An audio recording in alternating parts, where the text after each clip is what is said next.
ओम मंगलम भगवान विष्णु मंगलम गरुड़ध्वज मंगलम पुंडरीकाक्ष मंगलाय तनो हरि। ओम गुरुर्ब्रह्मा गुरुर्विष्णु गुरुर्देव महेश्वरः गुरुर्साक्षात् परब्रह्म तस्मै श्री गुरुवे नमः। ओम श्रीमन्महागणाधिपते नमः।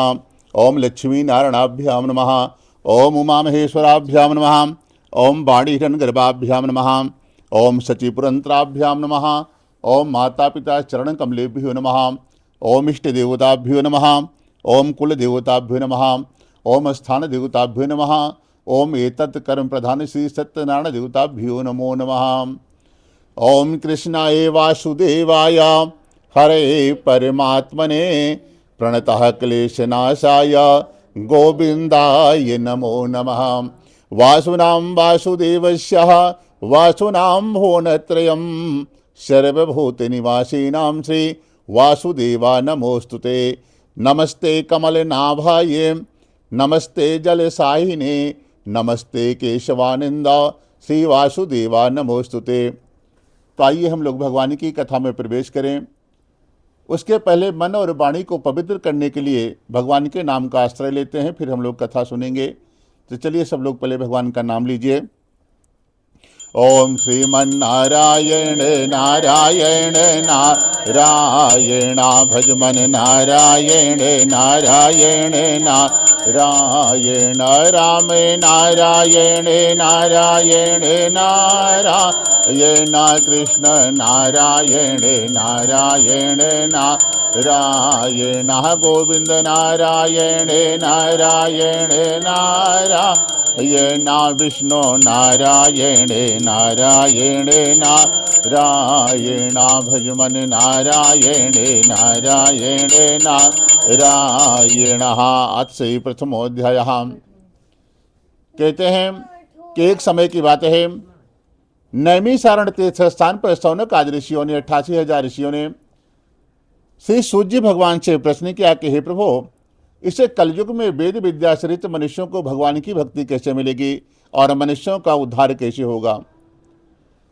इसी बात को लेकर के आज नैमिषारण्य में 88,000 महात्मा एक साथ बैठे हुए हैं।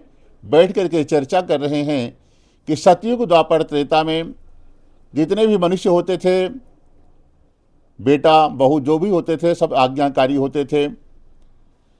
सभी के घरों में गौ पालन होता था। हर बच्चा, हर माँ बाप अपने माँ बाप की सेवा करते हैं। सास बहुओं की सेवा करते थे, बच्चे अपने पिताजी के, जो दादाजी जो घर के रहते थे श्रेष्ठ लोग। तो हर दिन का किया हुआ पाप कट जाता था। परंतु कलयुग के जो भी मानव होंगे सब उसके विपरीत हो जाएंगे। किसी के पास समय नहीं होगा, बच्चों के पास भी समय नहीं होगा। कोई विदेश में होंगे, कोई अलग अलग देश में, अलग अलग शहर में बसे होंगे, माँ बाप कहीं और होंगे, बच्चे कहीं और होंगे। तो जिससे हर दिन का जो भी कार्य है जाने अनजाने में हम लोगों से पाप हो जाता है, वो कटता नहीं हो, इकट्ठा होते चला जाता है। वही जीवन में आगे जाकर के बड़ी बड़ी समस्याएं बनाता है, बीमारियां आती हैं, कोई न कोई घर में कलह लड़ाई झगड़ा आदि नाना प्रकार की समस्याएं घर में बनती हैं। इसी बात को लेकर के नैमिषारण्य में 88,000 महात्मा सभी बैठे हैं। बैठ करके विचार किया कि ऐसा तो कोई तप हो, कोई दान हो, कोई पूजा पाठ हो जो मानव कल्याण के लिए हम लोग बता दें और मनुष्य, कलयुग के मनुष्य उसको यदि कर ले और जिसमें कम से कम समय लगे और हर मनुष्य के लिए संभव हो। इसी बात को चर्चा में का विषय था। सभी लोग बैठे हुए थे, कोई उपाय नहीं समझ में आ रहा था। तो उसी मार्ग से श्री सूत जी महाराज जा रहे थे। उन्होंने देखा कि यहाँ पर इतने बड़े बड़े महात्मा संतगण बैठे हुए हैं, जरूर कोई विशेष बात होगी। तो सूत जी महाराज का उस सभा में आगमन हुआ है। जैसे ही सभा में आए हैं, जितने भी महात्मा लोग वहाँ पर बैठे हुए थे, सौनक आदि ऋषि, सौनक जी जितने भी ऋषि थे सबसे श्रेष्ठ थे, वहाँ पर बुद्धिमान थे, ज़्यादा उम्र थी। तो सबने खड़े होकर के प्रणाम किया। और सूत जी महाराज की उम्र मात्र 20 साल की थी, बहुत अल्पायु थे। और जो महात्मा बैठे थे, कोई 100 साल का है, कोई 500 साल का है, कोई 10,000 साल का है, कोई 1 लाख वर्ष के भी महात्मा वहाँ बैठे हुए थे। तो सूत जी के मन में संकोच हुआ कि बड़े बड़े उम्र वाले हैं, बड़ी बड़ी जटाएं हैं, बड़े बड़े ज्ञानी हैं, हम छोटे से बालक को क्यों प्रणाम कर रहे हैं। तो ऋषियों ने कहा कि हे मुनिवर, हम लोगों की उम्र भले बड़ी है, परंतु आपके ऊपर आपके गुरु जी की कृपा विशेष ज़्यादा है आपके ऊपर, क्योंकि आपके गुरु श्री व्यास जी महाराज हैं जो परम ज्ञानी हैं, आपने उन्हीं से सारी विद्याओं को ग्रहण किया है। तो इसलिए आप लोग हम लोगों से श्रेष्ठ हैं। आप हमको बताइए कि हम लोग कलयुग के मनुष्यों के लिए कौन सा उपाय है जो बता दें, जिससे कि मानव कल्याण कर सके, मनुष्य अपने जो भी जीवन में पाप अर्जित किया है उसके पाप कट जाएं और भगवान की भक्ति प्राप्त हो जाए। तो कहते हैं ठीक है, हम आपको एक छोटी सी कथा सुनाने चल रहे हैं, आप लोग ध्यान से सुनिए। कहते हैं एक दिन नारद जी के मन में विचार आया कि चलो आज हम समस्त लोकों में घूमने के लिए निकलते हैं।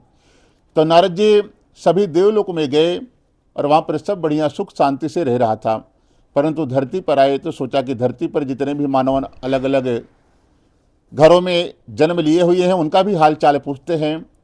तो नारद जी को क्या दिखा कि एक बड़ा सा महल बना है और वहाँ पर बड़ी बड़ी गाड़ियाँ हैं, खाने पीने की सारी व्यवस्था उनके पास है, नौकर चाकर दिखा। तो नारद जी ने लगा कि चलो श्री गणेश यहीं से करते हैं, पहले इन्हीं का हाल चाल पूछते हैं। तो नारद जी उनके घर में गए और पूछा महाराज जी कैसे आपके यहाँ चल रहा है। तो नारद जी को उस घर के जो मालिक से निकले और कहा जितनी समस्या हमारे घर में है शायद किसी की और घर में होगी। बोले वो क्या है? बोले हमारे देखने से तो लग रहा है बड़ी बड़ी गाड़ियाँ हैं आपके पास, नौकर चाकर हैं, सारी व्यवस्था है, किसी चीज़ की कमी नहीं दिख रही है। परंतु बोले महाराज ये सब तो है, परंतु जितनी बीमारी हमारे शरीर में है खाने के लिए कोई कमी नहीं है, भगवान ने खूब दिया है, बढ़िया बढ़िया मिठाई है, बढ़िया बढ़िया नमकीन आइटम है, परंतु जैसे खाते हैं तुरंत शुगर हाई हो जाता है। नमकीन आइटम खाए बीपी हाई हो जाता है, ऐसे धन लेकर के हम क्या करेंगे?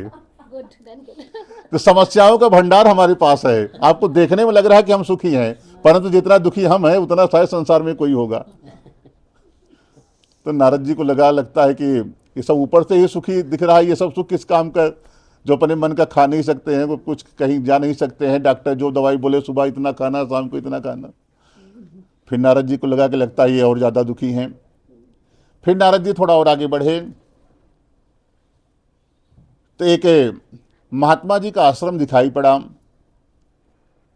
और वहाँ पर भी सारी सुख सुविधा थी। तो महात्मा जी सोचे कि महात्मा है, चलो इनके यहाँ पूछते हैं क्या हाल चाल चल रहा है भाई।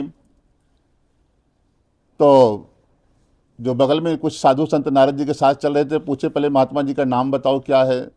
बोले इनका महात्मा का नाम है त्यागी बाबा। तो बोले लगता है इनके ऊपर घोल कलयुग आ गया है, क्योंकि नाम त्यागी बाबा है और सारी संपत्ति लेकर के बैठे हुए हैं। जो बढ़िया बढ़िया गाड़ी महंगी महंगी है, बड़े बड़े सेठों के पास तो नहीं रहती, वो त्यागी बाबा लेके बैठे हैं। तो काहे के त्यागी हैं ये? लगता है कलयुग का असर इनके पास भी है। तो नारद जी थोड़ा और आगे बढ़े तो एक महात्मा जी का आश्रम था, वहाँ 2-4 पत्नियां घूम रही थी, 10-15 बच्चे। बोले ये किसका आश्रम है? बोले सब ब्रह्मचारी जी का है। बोले बच्चे? बोले सब उन्हीं के हैं। बोले पत्नियां? बोले सब भी उन्हीं की हैं। बोले घोर कलयुग है धरती पे, नाम ब्रह्मचारी और इतनी पत्नियां और इतने बच्चे इनके। नारद जी ने कहा कि नारायण नारायण, घोर कलयुग धरती पे आ गया है। फिर नारद जी थोड़ा और आगे बढ़े तो नारद जी को लगा कि कुछ महात्मा लोग बैठे हैं, वहाँ पर कोई दिखावा नहीं है, कोई व्यवस्था नहीं है, भगवान का भजन कर रहे थे साधु संत। तो उनसे भी हाल चाल पूछा तो नारद जी ने को उन्होंने बताया कि भाई हमारे पास कोई समस्या नहीं है, क्योंकि ना हमारे पास कोई बैंक बैलेंस करना है, ना हमको कुछ गाड़ी खरीदना है, ना कुछ धन इकट्ठा करना है, यानी कुछ पाने की इच्छा नहीं है, ना कुछ खोने का गम है। जिसके पास कुछ है ही नहीं है उसको क्या कौन चोरी करेगा? टेंशन में तो वो है जिसको आज करोड़पति से अरबपति, अरबपति से खरबपति बनना है, वो टेंशन में घूम रहे हैं।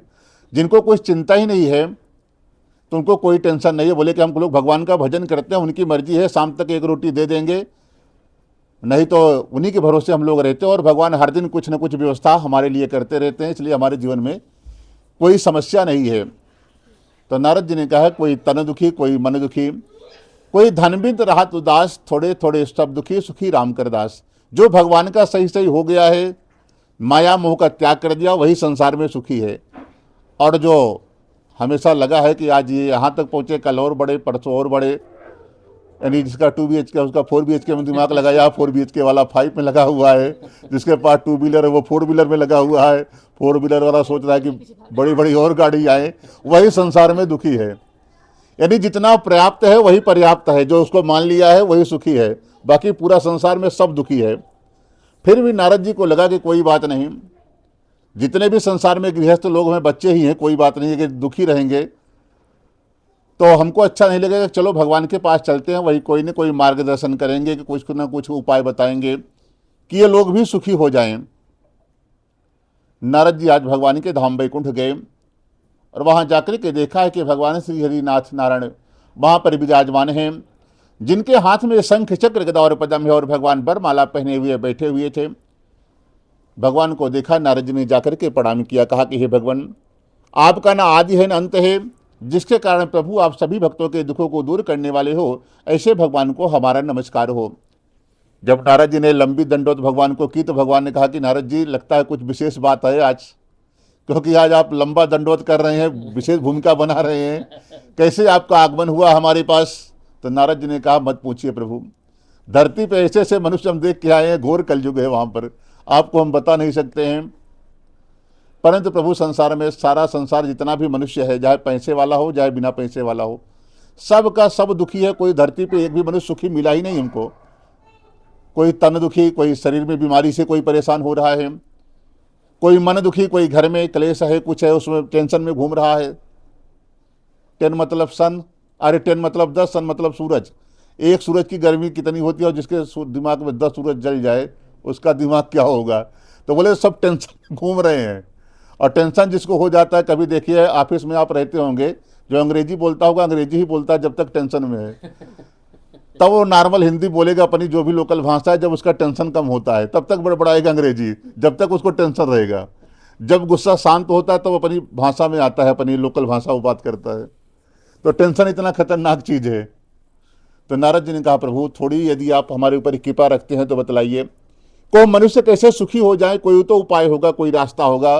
बोले अच्छा, आप आए हैं इतने भाव से तो बैठिए, हम आपको अभी एक उपाय बता देते हैं, आप जाकर के बता देना और सभी संसार के जो भी मानव है सब सुखी हो जाएंगे। नारद जी ने कहा, प्रभु यदि यहाँ बता दोगे तो हम संसार की इतनी बड़ी जनसंख्या है, हम कैसे जाके एक एक लोग को बताएंगे। प्रभु यहाँ मत बताओ, क्योंकि यहाँ आप बताओगे हम खाली सुनेंगे और हम एक एक आदमी को जाके बताएंगे, और हमारे बस की बात नहीं है प्रभु।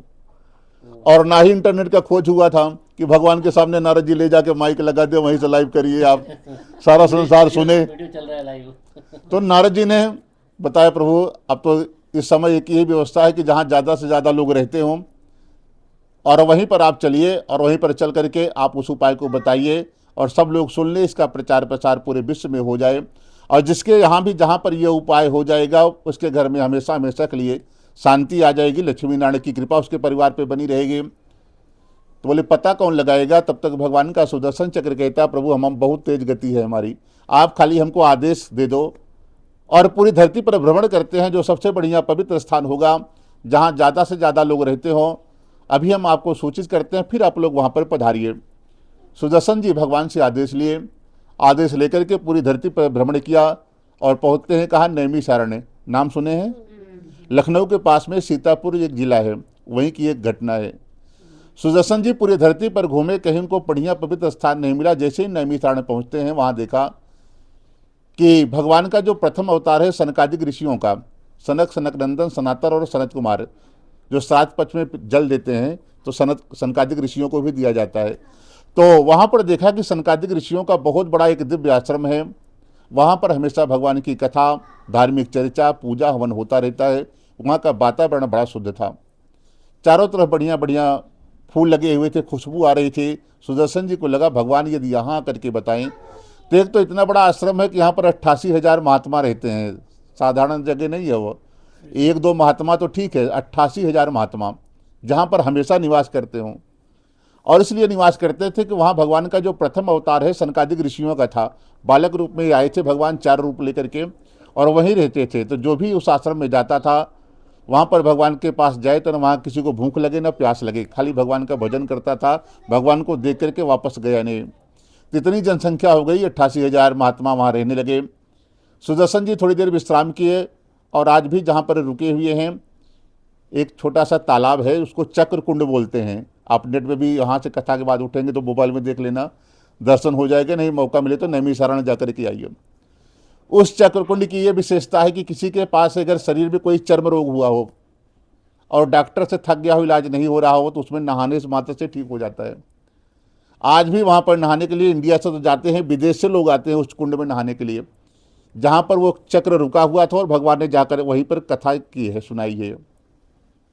तो वहाँ पर सुदर्शन जी रुके और महात्माओं ने पूछा, भैया आपका कैसे आगमन हुआ? तो बताए भगवान धरती पर आने वाले हैं और हमको बताए हैं कि जाकर के आप स्थान का पता लगाएं जहाँ ज़्यादा से ज़्यादा लोग रहते हो, जहाँ का वातावरण शांत हो और पवित्र हो। तो हमको ये स्थान मिल गया है, जाकर के हम भगवान को सूचित करते हैं, भगवान पधारने वाले हैं। जैसे ऋषियों को मालूम हुआ, पूरे संसार में बात फैल गई कि भगवान धरती पर आने वाले हैं।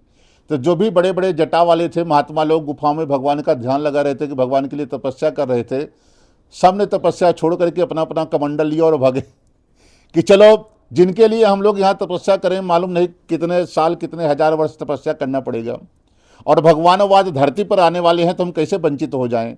पूरे विश्व के महात्माओं ने वहाँ पर भागे हैं भगवान के दर्शन के लिए, और आज जो 88,000 महात्मा थे वहाँ करोड़ों की संख्या हो गई और दिव्य बढ़िया मंडप वेदी बनाया गया।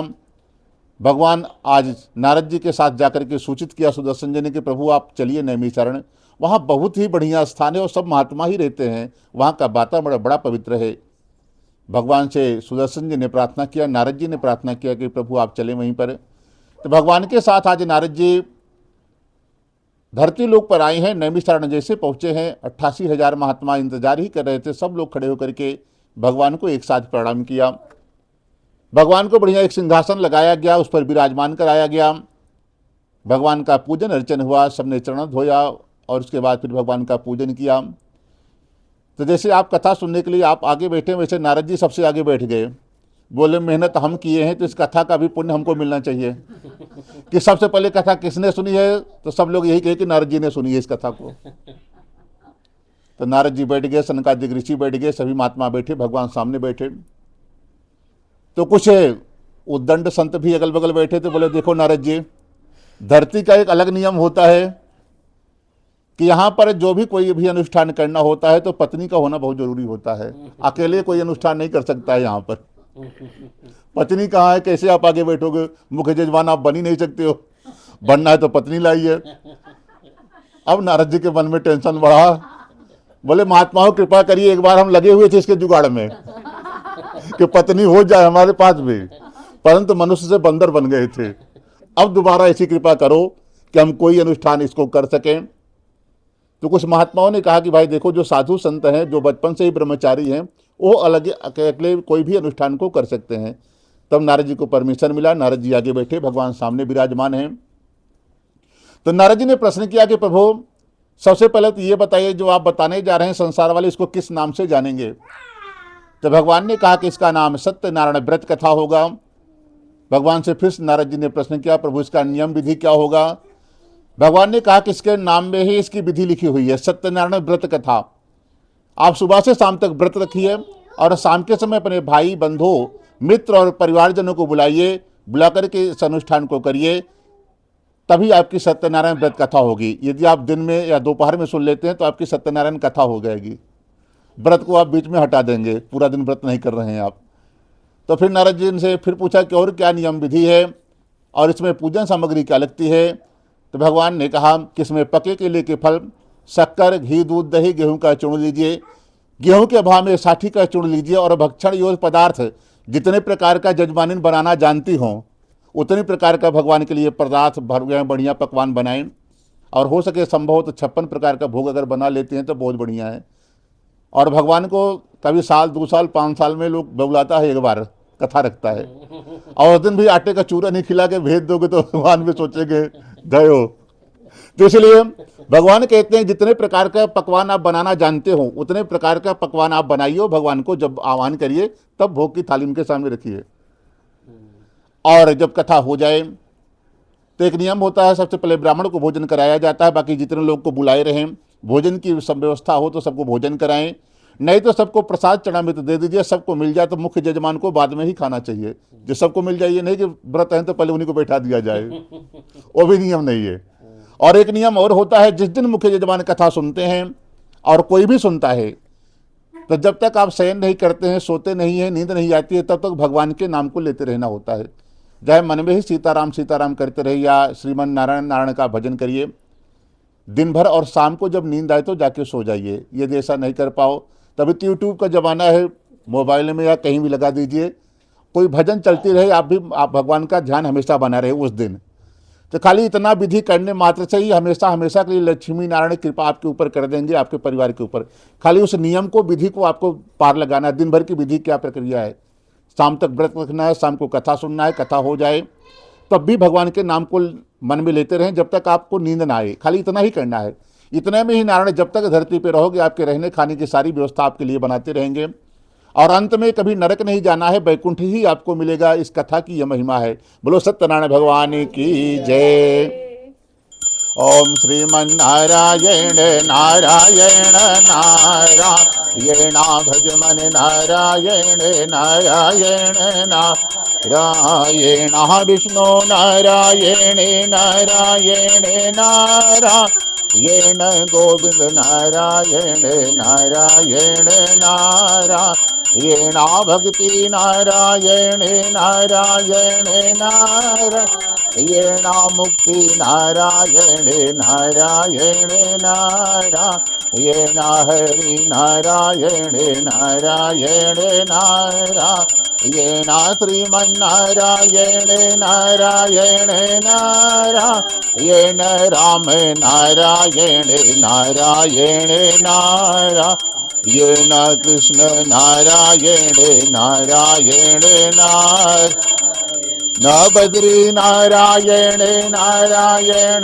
नारायण द्वारिका नारायण नारायण नारायण जगन्नाथ नारायण नारायण नारायण। बोलो सत्यनारायण भगवान की जय। आप दोनों पुष्प सामने चढ़ा दीजिए भगवान की, फिर से दूसरा लीजिए। आश्री द्वितीय अध्याय। हम दूसरे अध्याय में फिर और आगे पूछते हैं कि आगे की कथा हमको बताएं। तो पहले अध्याय में कथा नहीं है, कथा का नियम है, विधि है कि कैसे कथा करना चाहिए, भूमिका है। अब मालूम चल गया कैसे करना है कि सुबह से शाम तक व्रत रखना है, शाम को ही सुनना है, तभी सत्यनारायण व्रत कथा हुई। दोपहर वाली सत्यनारायण कथा हो गई, भगवान ने व्रत को ऐड करके बताया था, इसका नाम सत्यनारायण व्रत कथा है, सत्यनारायण कथा नहीं है। लोग अपनी सुविधा के हिसाब से इसको सत्यनारायण कथा कर लेते हैं। नाम सत्यनारायण व्रत कथा है, व्रत को हटा देते हैं, बोलते हमारे बस का नहीं है शाम तक कि हम 5-6 बजे सुनेंगे, हमको खाना है। तो खाने के लिए कोई पाबंदी नहीं, आप भोजन भी करिए, लेकिन जो नियम है उसको शाम को सुनिए। दुनिया भर का फलाहारी आइटम है खाने का, खाइए जितनी बार मन करे।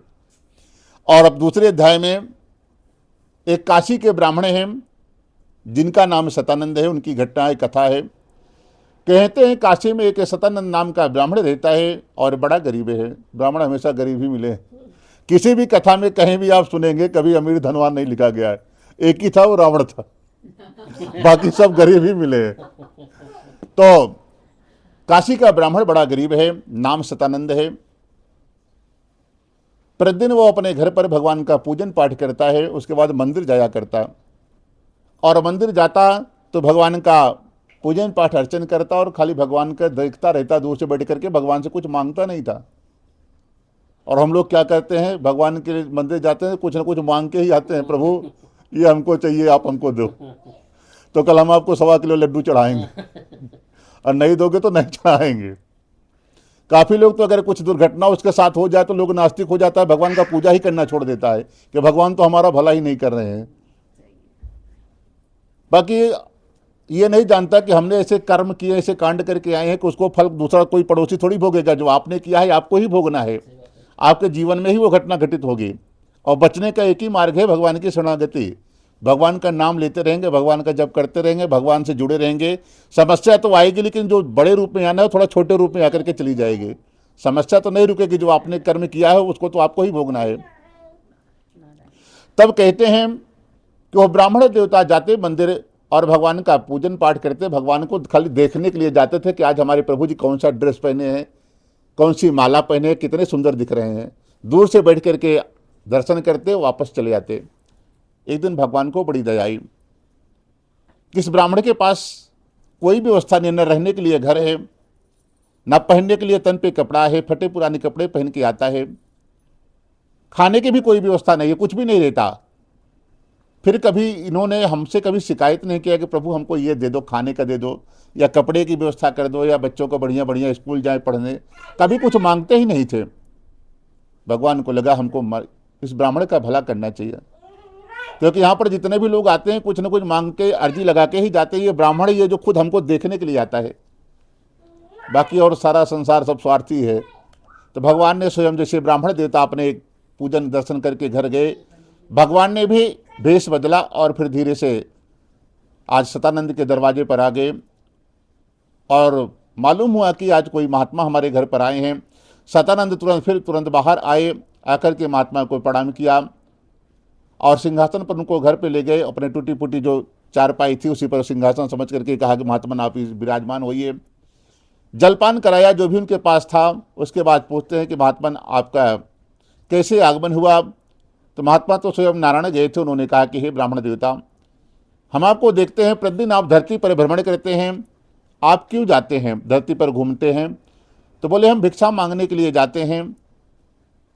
यदि इसका कोई आप उपाय जानते हो कि हमको भिक्षा न मांगनी पड़े, हम भी सुखी हो जाएं जैसे संसार के लोग रहता है, तो कोई पूजा पाठ हो तो दारमल आप बता देना। तो भगवान ने कहा कि हे ब्राह्मण देवता, एक सत्यनारायण भगवान की ऐसी कथा है जिसको करने मात्र से ही जो निर्धन होता है अगले दिन ही धनवान हो जाता है। ज़्यादा दिन इंतजार नहीं करना पड़ता, परंतु उसको नियम के साथ करना होता है। नियम को भी पार लगाना है जीवन में, मनमाना नहीं करना, जो उसका नियम है उसके साथ कर देना बस। तो बोले क्या करना होगा? तो भगवान ने कहा सुबह से शाम तक व्रत रखिए, शाम के समय अपने भाई बंधु मित्र रिश्तेदार परिवारजन जो भी हो सबको आप बुलाइए और शाम के समय बड़े भाव के साथ भगवान का पूजन करिए। पूजन हो जाए तो ब्राह्मण को भोजन करा देना, जितने लोग को बुलाए हैं भोजन की व्यवस्था हो तो सबको भोजन कराना, नहीं तो चरणामृत प्रसाद देना, फिर सबको मिल जाए तो खुद बाद में स्वयं ग्रहण करना। और जब तक नहीं नींद आए, तो जब तक आप नहीं सोते हैं तब तक भगवान का भजन करते रहना, भगवान के नाम को मत छोड़ना। खाली इतना ही करना है, इतना कर लोगे तो अगले दिन से आप भिखारी से दाता बन जाओगे। जो आज आप मांग रहे हैं अगले दिन लोग आपके यहाँ मांगने आएगा, आप देने वाला बन जाओगे। बोले बस इतना ही है? भगवान ने कहा बस इतना ही विधि है खाली। भगवान ने पूरा उपाय बताया, घर से बाहर आए और फिर सीधे अंतर ध्यान हो गए, अपने मंदिर चले आए। शाम का समय हुआ, ब्राह्मण देवता विश्राम कर रहे थे। सोचे कि चलो अब शाम हो गई है, सोते हैं। उनको नींद नहीं आ रही है। उन्होंने सोचा, हमने के महात्मा को वचन दिया है कि कल अपने घर पर भगवान का पूजा रखेंगे, परंतु उसमें तो फल फूल प्रसाद भोजन की भंडारे की भी व्यवस्था बताई गई है, हमारे खुद खाने का ठिकाना नहीं है, हम कैसे कर सकते हैं? तब कुछ उपाय समझ में नहीं आया। तो भगवान का जो अपना छोटा फोटा मंदिर घर में रहा होगा, भगवान के मंदिर के सामने बैठा और बैठ करके रोने लगा और कहता कि हे प्रभु, हम आपकी पूजा नहीं कर सकते हैं, कोई बात नहीं है, परंतु आप चाहें तो आप तो हमारे हाथ से अपनी पूजा करवा सकते हैं, आपके लिए क्या असंभव है? भगवान से हाथ जोड़ करके बैठ गया, प्रभु हम आपकी पूजा नहीं कर सकते, हमारे पास उतनी सामर्थ्य ही नहीं है, ना हमारे पास कोई पैसे की व्यवस्था है, ना कुछ अनाज की व्यवस्था है कि हम आपके लिए फल फूल प्रसाद लाएंगे, कुछ नहीं कर सकते हैं, परंतु आप चाहें तो आप सब कुछ हमारे हाथ से करा सकते हैं। और हमारी यही विनती है, आज तक हमने कभी कुछ आपसे मांगा नहीं है। हमने एक महात्मा को खाली वचन दे दिया है कि वो झूठा ना हो जाए, उसके सामने संकल्प लिया है कि इसको हम कल ही पूजा करेंगे। हमने ये नहीं सोचा कि हमारे पास सामर्थ्य नहीं है कि हम आपकी पूजा कर पाएँ, परंतु अनजाने में हो गया। प्रभु आप मेरी रक्षा करें, हमारे हाथ से कल आप अपनी पूजा करा लीजिए। पूरी रात भगवान से प्रार्थना करता रहा। सुबह उठा, जैसे 5 घर में भिक्षा मांगने के लिए जाता था, ब्राह्मण देवता गए हैं और आज भगवान ने ऐसी कृपा कर दी कि 5 घर में इतना धन दिला दिया कि जिससे उनके फल फूल प्रसाद भी आ गए और भंडारे की भी सारी व्यवस्था हो गई। तब तो ब्राह्मण देवता रोने लगे कि 5 घर में ही हर दिन मांगने जाते थे और कई दिन ऐसे के होता था कि महीने में 10 दिन कुछ भी नहीं मिलता था, जंगली फल फूल खा करके हम लोग बिताते थे। आज भगवान ने इतना धन दिला दिया, लगता है भगवान हमारे ऊपर कृपा करना चाहते हैं। बढ़िया बढ़िया पके केले के फल लाता है, शक्कर घी दूध दही आदि व्यवस्था बनाया, भंडारे की भी सारी सामग्री इकट्ठा किया। बढ़िया बढ़िया 56 प्रकार का भोग पंडित जी के यहाँ बन रहा है कि आज भगवान का पूजा शाम को करेंगे। और भगवान ने आप लोगों को सेठ बनाया, तो आप लोग ध्यान दीजिए, जब भी भगवान का भोजन बने तो कोशिश करिए जितना भी पदार्थ बना सकें, 56 बन जाए तो बहुत अच्छा है। भगवान बहुत कृपा करते हैं उसके ऊपर कि चलो आज हमको बुलाया था, 56 भोग की थाली तो लगी हमारे लिए। तो ब्राह्मण देवता ने बढ़िया बढ़िया पकवान बनाया। शाम के समय भगवान को सब पड़ोसियों को, मित्रों को बुला करके पूजन कर रहा था। पूजन जब वो हो गया तो ब्राह्मण देवता ने देखा कि जितने लोग कथा सुनने आए हैं सब लोग, कुछ किसान लोग घर से अनाज लेकर के आए, कोई अनाज चढ़ा रहा है, कुछ जो धनवान थे, सेठ लोग थे, वो लोग भगवान के सामने पैसे चढ़ा रहे हैं। तो ब्राह्मण देवता बड़े दुखी हुए। लगता है कि कथा के बाद भी कुछ भगवान को दिया जाता है, हमारे पास तो कुछ है ही नहीं, हम क्या दें, क्योंकि जो फल फूल प्रसाद है हम तो सबसे मांग के लाए हैं, तो गांव वालों को हुआ, हमारा तो कुछ है ही नहीं है इसमें, तो खाली मांग करके लाए हैं, बीच में एक माध्यम है बस, और इसमें अपना दिया जाता है। दान अपना करना चाहिए, पड़ोसी का नहीं देना है। तो बोले भगवान तो इतने निर्दय नहीं है, कुछ ना कुछ तो हमको भी दिया ही होगा। विचार किया कि भगवान ने हमको क्या दिया है, तो उन्होंने आंख बंद करके ध्यान दिया, तो बोला हमको भगवान ने भरपूर दुख दिया है, दरिद्रता तो दी है, जो भगवान ने दिया है वही भगवान को देंगे, हम किसका मांग करके लाए धन। और बैठ करके हाथ जोड़ करके रोने लगा, प्रभु जो हमारे पास है हम सारी दुख दरिद्रता परेशानी आपके चरणों में अर्पण करते हैं, आपने हमको वही दिया तो हम वही आपको देंगे। और भगवान ने प्रसन्न भाव से सारे उस ब्राह्मण के सारे दुख को, परेशानी को, गरीबी को ले लिया। और आज भी भगवान सबकी समस्या को, कोई भी ऐसा नहीं कि आपके पास पैसा है तो पैसा ही चढ़ाइए, कोई जरूरत नहीं है, जो आपके पास आप वही भगवान को दीजिए। भगवान सब कुछ ले लेते हैं, परंतु आप भाव वो तो आपके भगवान के सामने देने के लिए एक बार जाइए तो सही, और भगवान उसको ले लेते हैं। आज ब्राह्मण की समस्त गरीबी परेशानी को भगवान ने ले लिया, और अगले दिन ही भगवान ने बहुत सा धन ब्राह्मण के घर के सामने छोड़ करके चले जाते हैं, जिससे कि ब्राह्मण देवताओं के पास रहने की, खाने की सारी व्यवस्था भगवान ने उनके ऊपर घर पे बन गई। और दिनों दिन व्यवस्था बढ़ती जा रही, और ब्राह्मण देवता तब से हर महीने में एक बार भगवान का पूजा करना चालू कर दिया, और सारी व्यवस्था उनकी बन गई। तो कहते हैं उस ब्राह्मण के ऊपर कृपा करने के बाद भगवान ने और किसके ऊपर कृपा की है, थोड़ा और हमको कथा सुनाई। कहते हैं उसी नगर में एक लकड़हारा भी रहता था, वो भी गरीब आदमी था, प्रतिदिन लकड़ियाँ बेचता था। कभी कभी तो उसकी लकड़ियाँ नहीं बिके, सुबह से शाम तक निकले और शाम को पूरा लेकर के वापस आ जाए। उसका भी परिवार बड़ा दुखी रहता था।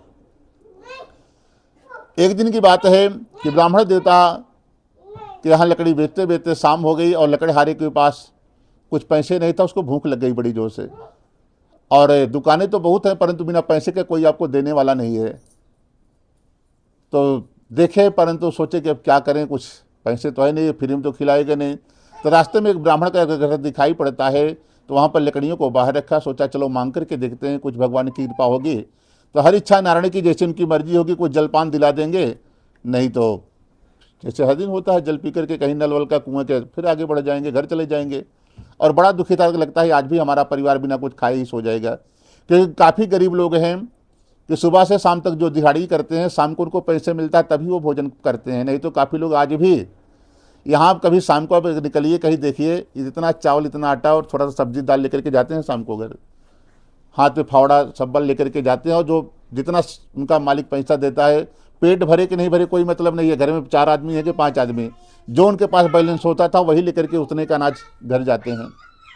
तो लकड़हारा भी उसी तरह था, बड़ा गरीब था और बेचारा बड़ा दुखी था। वहाँ पर गया ब्राह्मण के दरवाजे पर, तो देखता है कि ब्राह्मण देवता कोई पूजा कर रहे हैं। पूजा में जाकर के शांति से पीछे बैठ गया। जब पूजन संपूर्ण हुआ तो ब्राह्मण को प्रणाम किया, भगवान को प्रणाम किया, और लकड़हारा पूछता है कि हे ब्राह्मण देवता, ये आप कौन सी पूजा कर रहे हैं और इसको करने से क्या होता है। तो ब्राह्मण ने अपनी कथा सुनाई कि आप हमको तो जानते होंगे, थोड़े समय पहले ही हम सबसे गरीब आदमी इस नगर के थे, और हमारे घर पर कोई एक बार महात्मा आए हुए थे, उन्होंने इस कथा की महिमा को बताया कि आप कुछ मत करो, इस कथा को खाली नियम के साथ एक बार जीवन में करके छोड़ दो, उसके बाद सारी मनोकामना वो कथा ही आपकी पूरी कर देगी जीवन भर की, जो आपको चाहिए होगा। और हमने इस कथा को किया, तब से हमारा धन इतना बढ़ता चला गया कि आज हमारे पास सारी व्यवस्था, सुख सुविधा हमको प्राप्त होती जा रही है, हमारा धन बढ़ता जा रहा है। तब तो वह लकड़हारा पूरा विधान पूछा, कैसे करना है, क्या कैसे होता है, क्या सामग्री लगती है, पूरा विधान पूछ करके अपने घर गया। और उसने भी संकल्प लिया कि हम लकड़ी बेचने के लिए जाएंगे, जितना धन मिलेगा उससे अपने घर पर हम भी भगवान का पूजा रखेंगे। जिस नगर में धनवान लोग रहते हैं, आज दूसरे दिन सुबह उठा है, लकड़ी बेचने के लिए गया तो 1 घंटे में सारी लकड़ियाँ बिक गई। जो शाम तक घूमता था एक भी बंडल नहीं बिकता था, आज 1 घंटे में बिक गई। और जिसका 1 रुपये रेट था उसको 4 रुपये दे रहे हैं, तब तो वो भी रोने लगा कि लगता है भगवान भी आज हमारे ऊपर कृपा करना चाहते हैं, क्योंकि आज नहीं, हमारी उम्र बीत गई लकड़ियाँ बेचते हुए, इतना पैसा कभी नहीं मिला। 4 गुना धन हमको दे रहा है लोग।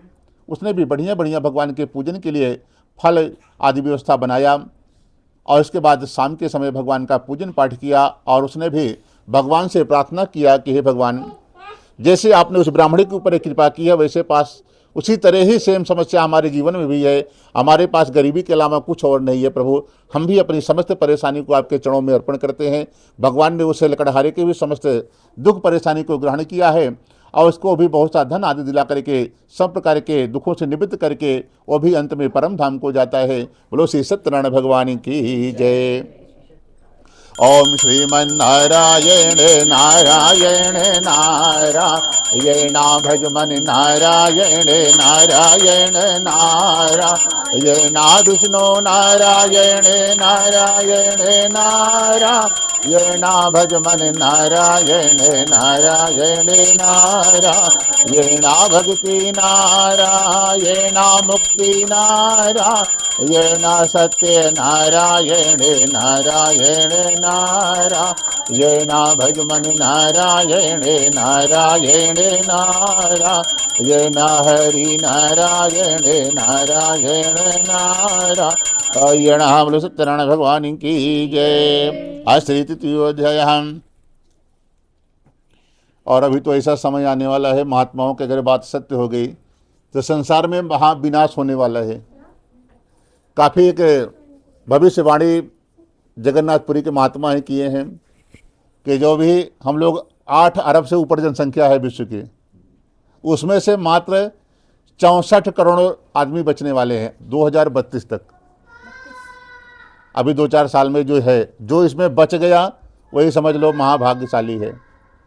इसलिए बताएं कि वही बचेगा जो भगवान का पूजन पाठ करता है, दिन भर राम राम करता है, अच्छे कर्म करता है, भगवान का भजन करता है। बाकी पूरे संसार में वो सिचुएशन बन चुकी है। कितने बचेंगे? मात्र 64 करोड़। 88,000 तो 8 अरब अभी जो संख्या पूरे विश्व में है, 8 अरब संख्या पूरे विश्व की है, जिसमें मात्र 64 करोड़ बचेगा। सब अपने आप लड़के मर के बम गिरेगा, सब समाप्त हो जाएगा, और मात्र 2-4 साल में ही 32 तक। इसलिए सबको खूब भगवान का भजन करना, जहां भी रहो जैसे भी रहो, भगवान का भजन ही बचा सकता है और कुछ नहीं बचा सकता है। और सिचुएशन बन चुकी है, बस कौन सा बम कहाँ पे गिर जाए कुछ पता नहीं है, और एरिया के एरिया से साफ होता चला जाएगा।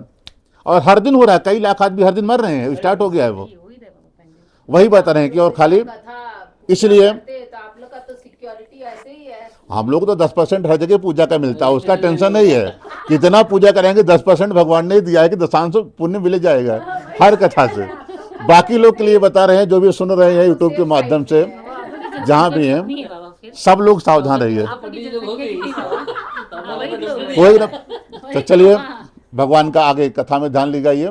और सीरियस बात है, इसको दिमाग में उतारना है कि अगर 5 साल सबका निकल गया तो आगे समझ लो आगे जीवन है नहीं। ये 4-5 साल में ये सब गड़बड़ है। इसलिए भगवान का खूब भजन करो जहाँ रहो, कि भगवान 5 साल सबका सुख शांति से निकाल दे, कोई जीवन में समस्या नहीं बने।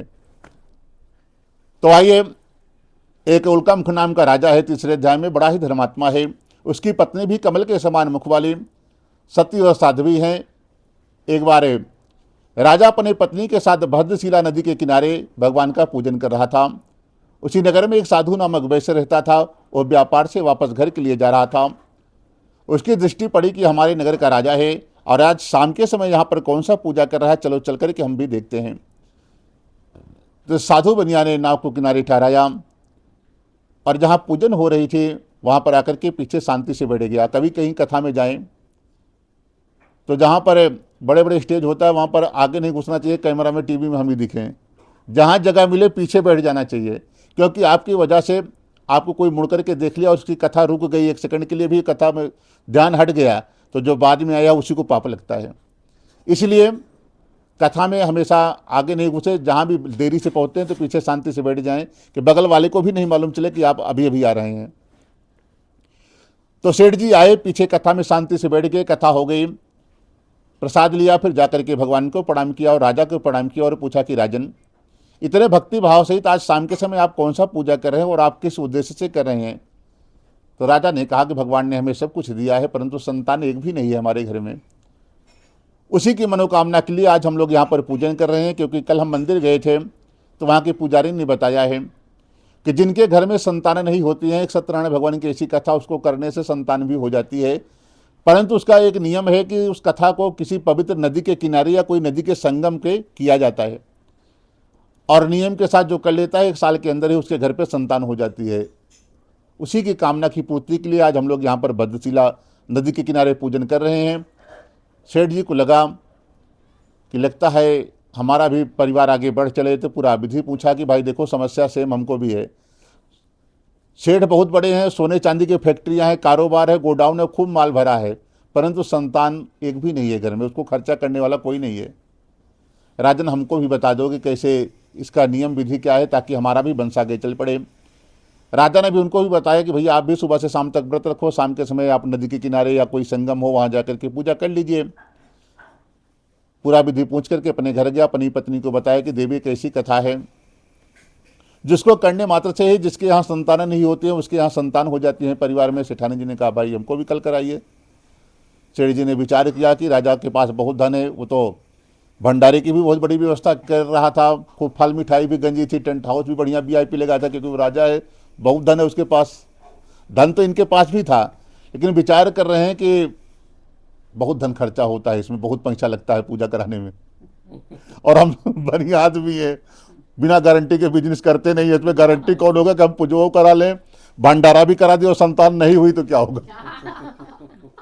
तो फंसने वाला काम हो जाएगा। सेठ जी ने पत्नी जिद पे अड़ गई, भाई हमको भी पूजा कराइए, हमारा भी वंश आगे चल पड़े, परंतु सेठ जी अंदर से नहीं भरोसा हो रहा है कि धन खर्चा कर दे, काम नहीं हुआ तो काफ़ी देर विचार किया। तो सेठ जी कहीं पूजा में सुन के आए थे कि भगवान कहते हैं कि जो दरिद्र आदमी हो पत्तम पुष्पम फलम तोयम, भगवान कहते हैं एक जंगली पेड़ का पत्ता ला करके हमारे मंदिर पे चौखट पे रख दो तब भी काम हो जाता है, जंगली फूल जंगली फल पेड़ में मिल जाते हैं। पैसे का मत खरीदो, अगर आपके पास लग रहा है कि डर है कि हमारा चला जाएगा, वो हमारा है। कुछ लोग लक्ष्मीपति बन जाते हैं, लेकिन वो इनको ये नहीं पता कि लक्ष्मी सिर्फ नारायण को ही पति मानती हैं। लक्ष्मी आ जाए तो खुद पति बन के बैठ जाते हैं कि हम लक्ष्मीपति हैं, और वो लक्ष्मी जब माने तब ना, वो तो सिर्फ नारायण को ही अपना पति मानती हैं। लक्ष्मी घर में आए तो बेटी स्वरूप में उनको मानना चाहिए कि बेटी है हमारी। कहीं भगवान की कथा हो, राम कथा हो, भागवत कथा हो, कहीं मंदिर बन रहा हो, कहीं गरीब कन्या का विवाह हो रहा हो, तो धन को ले जाके वहाँ पे अपने आप बिना मांगे चढ़ा के आ जाओ, तो समझ लो लक्ष्मी की आप विदाई कर रहे हैं, नारायण के साथ भेज रहे हैं, धर्म काम में आप लगा रहे हैं, तब तो लक्ष्मी बढ़ती हैं। अब जो लक्ष्मीपति बनने की कोशिश करता है, लक्ष्मी सीधे से सरक जाती हैं। ये बेकार आदमी, यहाँ गलत जगह हम आ गए हैं इसके यहाँ। तो सेठ जी को लगा कि अगर हम धन खर्चा कर देंगे तो ये तो सारा धन हमारा है, ये हमसे हमारे बस की बात नहीं है। और ये जो फ्री वाला जो कहीं कथा में सुने थे कि पत्रम पुष्पम फलम तोयम, भगवान को एक पेड़ का पत्ता फल या फूल चढ़ा दें, और नहीं तो तोयम भी बताया गया है जो आँख से जल निकलता है, आंसू, वो भी भगवान के सामने चढ़ा दो, तब भी भगवान उसके काम कर सकते हैं। भगवान सब कुछ सह लेते हैं, अपने भक्त का दुख नहीं देख पाते हैं। सही आप यदि दुखी हैं, भगवान के सामने बैठ करके अपने घर में जो मंदिर है वहाँ पर आपने रो दिया, आंसू गिर गए, तब भी आपके काम भगवान कर देंगे। परंतु आपके अंदर वो भाव हो, भगवान को आपका कोई रिश्ता हो, संबंध हो, तभी वो होता है। ऐसे आंसू नहीं आएगा, आप चाहे जितनी देर भगवान के सामने बैठे रहिए। सेठ जी को लगा ये आंसू वाला काम बढ़िया है, फ्री का है। अपनी पत्नी को लिया, बोला देवी चलो मंदिर में, भगवान भाव के भूखे हैं, उनको फल फूल प्रसाद भगवान जिसको जितना दिए हैं, सुबह से ही कोई 56 भोग लगा रहा है, कोई फल का भोग लगा रहा है, कोई मिठाई का, कोई ड्राई फ्रूट का, कोई कुछ ना कुछ सब खिला रहा है, तो खाने की कोई ज़रूरत नहीं है उनको। वो खाली भाव देखते हैं, चलो हम लोग मंदिर चलते हैं, ज़रूर हमारी सुनेंगे। सेठ जी पत्नी को लिया, मंदिर पहुँचे, और सही आंसू आ गया कि हे भगवान, लोग हमको निर्वंशी कहते हैं, हमारा मुंह नहीं देखना चाहते हैं, भले बड़े आदमी हैं, हमारे सामने कोई सुबह नहीं पढ़ना चाहता, प्रभु इस कलंक से हमारी रक्षा करें, एक संतान दे दो, हमारा भी वंश आगे चल पड़े। और ऐसे भाव में खो गया, आंसू सही सेठ जी के आगे चौखट पे गिर गया। सेठ जी को लगा अब हमारा काम हो जाएगा, मंदिर से परिक्रमा किया, वापस घर आ गया। धीरे धीरे समय बीतता गया, राजा के यहाँ पुत्र का जन्म हुआ है और सेठ जी के यहाँ कन्या का जन्म हुआ, और धीरे धीरे सेठ जी के यहाँ समय बीतता गया। तो राजा के यहाँ जब पुत्र हुआ, सेठ जी के यहाँ कन्या का जन्म हुआ, सेठानी जी ने कहा कि आपने वचन दिया था कि जो हमारे यहाँ संतान हो जाएगी तो हम पूजा करेंगे, चलो आप पूजा कर लो। सेठ जी ने कहा देखो चलो हम लोग भगवान से फिर क्षमा मांग के आ जाते हैं कि अभी जितनी हमारी बहनें हैं सब आ जाएंगी नेक लेने के लिए। बुढ़ापे में संतान हुई है, इतना दिन से सब इंतजार कर रही थी, भतीजा होगा तो पहुंचेंगे, आवाज भतीजी हो गई, कोई हो गया, लेकिन वो नेक लेने के लिए आ जाएंगे। नगर के सेठ साहूकार हैं, पड़ोसियों को भी खिलाना पड़ेगा, रिश्तेदारों को खिलाना पड़ेगा, इसी में बहुत धन खर्चा हो जाएगा। ये जब हम लोग पूजन करते हैं तो उसमें अलग से तैयारी करनी पड़ेगी। एक काम करो, भगवान से चलो क्षमा मांग के आ जाते हैं, प्रभु इस बार बहुत खर्चे में है, जब बेटी का विवाह करेंगे तो उसमें आपको बुलाएंगे प्रभु, तब पूजा करेंगे। मंदिर गया, भगवान से क्षमा मांग लिया, वापस आया। धीरे धीरे समय बीता गया और फिर जब एक दिन सेठ जी नगर से व्यापार करके आए और देखा बेटी बड़ी हो गई है, उसका विवाह करना चाहिए। तुरंत दूत को बुलाया, आदेश दिया कि हमारी लड़की के लिए कोई बढ़िया सुएगर ढूंढ करके लाइए। दूत लोग घूमते घूमते कांचनपुर नामक नगर गए, जो अभी हम लोग कलकत्ता के नाम से जानते हैं। वहाँ पर एक बढ़िया बड़े पुत्र दिखाई पड़ा, उस लड़के को लाया गया। सेठ जी को लड़का पसंद आया, बड़ी धूमधाम के साथ शादी का तारीख दिन रख उठा और फिर बारात आने का समय हो गया। और सेठ जी भगवान का पूजा करना भूल गए। उनको याद ही नहीं था कि हमने बचपन में भगवान को वचन दिए हैं जब बेटी का विवाह करेंगे तब हम आपका पूजा करेंगे, तभी उसके बाद ही विवाह का कार्य आगे बढ़ाएंगे। और सेठ जी ने दरवाजे पर बारात आ गई और सेठ जी को याद ही नहीं था कि अपनी परंपरा की, हमारे परिवार की परंपरा है कि बच्चों की शादी के पहले भगवान की कथा होती है, तभी विवाह कार्य को आगे बढ़ाया जाता है, या हम खुद भगवान को वचन दे करके आए हैं। इधर बारात आ गई, शादी का समय हो गया, विवाह हुआ। विवाह में भी पंच देवताओं को आह्वान होता है, चौकी पर रख करके गणेश गौरी कलश नवग्रह और भगवान नारायण को बुलाया जाता है, तभी शादी का काम होता है। भगवान ने आया और देखा कि देखो सेठ जी को, किसी पास कैमरामैन भी बढ़िया वाला है, टेंट हाउस भी बढ़िया है, कैटर भी सारी व्यवस्था, खाली हमारे पूजा के लिए ही गरीब हो जाता है, इसके पास पैसे नहीं। और हम लोगों के भी साथ वही होता है, पैसा चाहे अरबपति हो और दक्षिणा कम कराने के लिए पूरा कोशिश करेगा कि जितना ही कम दक्षिणा देना पड़े पंडित जी को। बात करने के बाद भी शादी के बाद जो सबसे कंजूस आदमी होता है उसको आगे भेजा जाता है, जाके पंडित जी से बात करो, हो सकता है कुछ कम हो जाए। तो सेठ जी की भी वही हालत है, क्या करें, मजबूर है, सेठ जी हैं वो। उनको लगा कि हमारा धन है, खर्चा हो जाएगा। और भगवान जब शादी का कार्य संपन्न हुआ तो विसर्जन किया जाता है कि जो जहाँ से देवता आए हैं सभी देवता अपने अपने स्थान को जाएं। तो भगवान जब जाने लगे तो सेठ जी के घर में जो माता लक्ष्मी को भेजा था उनको बुलाया कि देवी ऐसे आदमी का धन बढ़ा के क्या करोगी, जिसको धर्म काम करना ही नहीं है, कोई न सत्कर्म काम करना है, न पूजा पाठ करना है, न किसी गरीबों की सेवा करना है, कुछ करना ही नहीं है, खाली अपना ही काम ये करना है इसको, तो ऐसे आदमी के घर रहना बेकार है, चलो हम लोग बैकुंठ में ही मजा करेंगे। लक्ष्मी को बुलाया और नारायण ने हाथ पकड़ा और लेकर के चले गए। लक्ष्मी के जाते ही सेठ जी के घर में सारी समस्याएं उत्पन्न हो गई। इधर 2-3 दिन बाद शादी का कार्य संपन्न हुआ। एक दिन जमाई को बुलाया, क्योंकि एक ही बेटी थी तो लड़का भी घर जमाई बन करके वहीं रुक गया, गया ही नहीं। और फिर दामाद को बुलाया और कहा कि बेटा चलो, कई महीनों से हम लोग काम धंधा बंद करके रखे हैं, शादी के चक्कर में हम लोग व्यापार को फिर से प्रारंभ करते हैं, तो नाम में सोना चांदी रखा, व्यापार करने के लिए आज रत्नपुर नगर के लिए गया है, जो आज हम लोग अभी रत्नागिरी के नाम से जानते हैं। वहाँ पर व्यापार करने के लिए गया तो भगवान पहले से इससे नाराज थे। लक्ष्मी जी को ले गए, जाते जाते श्राप दे दिया कि आज के बाद तुम्हें दारुण दुख मिलेगा, क्योंकि तुम्हारे पास धन तो दिए थे हमने, लेकिन तुमने धर्म काम नहीं किया। धन रहे तो धर्म कर लेना चाहिए, तो जो आगे आपका पुण्य है और बढ़ता चला जाए। जब पुण्य आए, अच्छे अच्छे समय आए तो ज़्यादा खुश नहीं होना चाहिए, आपका पुण्य नष्ट हो रहा है। ये समझ में आता है कि नहीं आता है? और जब आपका अच्छा समय चल रहा है तो जो आपने पूर्व जन्म में पुण्य किया है, दान पुण्य ना, उसी का फल आप भोग रहे हैं, वो आपका समाप्त हो रहा है। और दुख आता है तो आपके समझ लो कष्ट कट रहे हैं, हमने कुछ अपराध किया है, वो हमारे दोष भगवान समाप्त कर रहे हैं। इसलिए ज़्यादा दुख में दुखी नहीं होना चाहिए, ना सुख आए तो ज़्यादा सुखी होना चाहिए। सुख आए तो सुख को, अपने पुण्य को, धर्म को खूब बढ़ाओ, भगवान का नाम लो, भजन करो, दान पुण्य करो, धन है, ताकि और आगे भी आपका अच्छा ही होता रहे, बुरा आपको देखना ही नहीं पड़े। पन तो सब भूल जाता है, सुख आता है तो सब कहता है बस मौज करेंगे, अब कुछ नहीं करना है। ये नहीं समझता कि हमारा पुण्य समाप्त हो रहा है। जिस दिन ये समाप्त हो जाएगा फिर से सारी परेशानियां आ जाएंगी, सामने खड़ी हो जाएंगी। तो साधु बनिया के घर में धन चली गई थी, व्यापार करने के लिए रत्नपुर नगर गया, जो हम लोग आज रत्नागिरी के नाम से जानते हैं। जिस दिन व्यापार करने के लिए पहुंचा उसी दिन भगवान ने ऐसे चक्कर चलाया, कुछ माया से चोर बना दिया। जिस नगर में राजा चंद्रकेतु के नगर में व्यापार कर रहा था, उन्हीं के घर पे भगवान ने चोरी करा दी। चोर धन लेकर के भाग रहे थे, जहाँ साधु बनिया रास्ते में रुका हुआ था उसी के नाम में सारा सोना चांदी राजा का रखवा दिया। साधु बनिया को कुछ खबर नहीं है, बगल में रात के समय सो रहा था, पीछे से सिपाही पहुंचे और चोर आगे आगे ही भाग रहे थे और माया से चोर भगवान ने बनाया था। और जैसे नाव के पास पहुंचा भगवान ने सबको गुम कर दिया। सिपाही पहुंचे तो लगता है कि चोर कहीं यहीं कहीं छिप गया, और देखा तो दो सेठ जी और उनका जमाई नाव के बगल सो रहा था। सिपाहियों ने डंडे निकाले, खूब बढ़िया धुनाई की सेठ जी की, खूब पिटाई हुई। सेठ जी कर रहे हैं, भैया मार क्यों रहे हो, पहले कारण तो बताओ। बोले चुप रहो, तुम चोर हो, भी अभी आगे भाग रहे थे, मार खाने के डर से जानबूझ के सो रहे हो। उन्होंने कहा भैया हम कभी चोरी नहीं किए हैं, कुछ नहीं किया, हम बहुत बड़े सेठ हैं, परंतु एक भी बात उसकी मानी नहीं गई। तो एक थोड़ा सा सीनियर सिपाही था, उन्होंने कहा पहले तलाशी ले लो, यदि धन लिया होगा तो कहीं अगल बगल रखा होगा, कहीं अभी आगे आगे ही भाग रहा था, कहीं दूर नहीं छिपाया होगा। और भगवान ने सारा धन जो चोरी करवाया था उसी के नाम में रखवा दिया था। धन मिल गया। फिर से सेठ जी की बढ़िया से पिटाई हुई, बंदी बनाए गए और राजा के पास लाया गया। राजा से सिपाहियों ने कहा कि यही आपके घर पे चोरी किया था। तुरंत सारा धन उसका कब्जे में लिया गया और साधु बनिया को उनके जमाई को कारावास में डाल दिया गया। जो घर पर धन रख करके आया था, घर पर भी चोरी होती है, क्योंकि लक्ष्मी चली जाती है तो सारी परेशानी धीरे धीरे। तो सेठ जी के घर में, गोडाउन में, फैक्ट्री में जितना भी धन था सब समाप्त हो गया, सब चोरी हो गई। खाने तक का अनाज घर में नहीं बचा है। माँ बेटी भूख से बहुत परेशान हुई तो नगर में भिक्षा मांगने का काम करने लगी।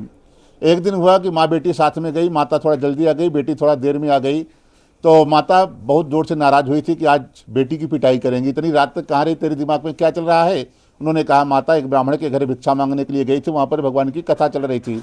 कथा में ये बताया गया कि जब भी आप पूजा में सम्मिलित हो जाएं तो जब तक भगवान का चरणामृत प्रसाद ना मिले तब तक वहाँ से उठ करके नहीं जाना चाहिए। और अभी अभी हमको प्रसाद मिला है तो वापस आ रही हूँ।